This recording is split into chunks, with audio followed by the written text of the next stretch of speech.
Hello and welcome to the first edition of #AskGreens. Well, did anyone see that England team coming from Stuart Lancaster? That has really got the taste buds going in advance of this year's Six Nations. And as I asked earlier in the week for some questions, let's fire through some questions and see if I can get through as many as possible. At Chris Allblack, that's you, Chris James, who's going to win this year's Six Nations, mate, and who might get player of the tournament? Wow, great question. England have got some great home games, Wales and Ireland, tough away trip to France opening up. I've actually gone slightly wildcard this year. I've gone Joe Smith's Ireland. Why? A brilliant performance against the All Blacks in November, and I'm a huge fan of Joe Smith. What he's done with Leinster, how he's turned them into a brilliantly all-court football team, all-court rugby team, but not lost the dog up front. They will miss Sean O'Brien, so that's my one dubious one, but I'm going to go slightly left field and go for Joe Smith's Ireland. Player of the tournament, I never go too far away from my old mate Wes Fofana. At Edward O. White, that's Ed White, is squad and style of play development for the World Cup more important than Six Nations success? Dead easy one, Ed, 100%. At Gordy WW, why do us Scots... I shouldn't laugh. Why do Scots get too hopeful every year?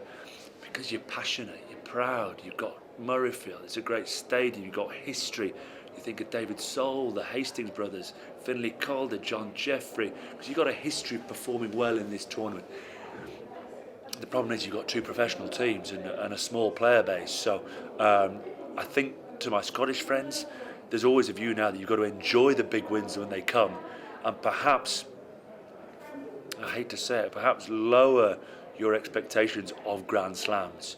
At Amy_Lynch12, that's Amy Lynch, which uncapped player are you most excited about watching? #AnyNation. Well, England, they've got a couple, haven't they? I think Luther Burrell's one I'm quite interested to see being played out of position in the first game, going at outside centre, and as an ex-centre I do fight strongly that there is a difference between inside and outside. It is not one cap fits all, so how he copes out in France will be very interesting, but he had to play. For England, I think this selection that Lancaster's made is actually all about 2015. There's an understanding that yes, we like to win every single game, but we have to find out about young players. He's happy to try Marlon Yard, who's been injured this Six Nations. Christian Wade will get a go when he gets fit, but now you're seeing the likes of Jack Nowell and Johnny May getting a crack. And yes, there's a gamble, but you're better off gambling in February 2014, not February 2015.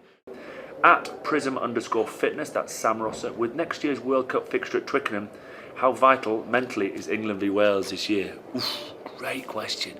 Monster game for England. Monster game. We beat Australia in the autumn. Box ticked. Next time, again, we're playing them next November in 14. Huge game. When you see a shirt and you see a stadium and you recognise the stadium and you recognise the shirt as someone you have beaten in that stadium, 2 or 3% difference. And in the big World Cup games, that is crucial. At Anthony Greaves, should salary caps be lifted and there be a limit on overseas players in each squad? Wow, big question. I think we're seeing the sort of money now that's being thrown into television contracts, and I sit here now without a bias to television in any way, shape or form, and understand there's a huge amount of money flowing into the game, and to be able to compete with some of the French teams who have extraordinary budgets, that question will be addressed. That just about brings us to a conclusion. I answered, I think, as many of them as I could. I will see you next week with #AskGreens. I'm looking forward to delivering my team of the weekend. I hope there's plenty of Englishmen. It is a tough trip in Paris, and just to put that into context, it is one of the great things missing from my locker. I played in France 4 times. The total losing margin of all those 4 games added up, I think, is about 8 points. I never won in Paris. Good luck to the lads.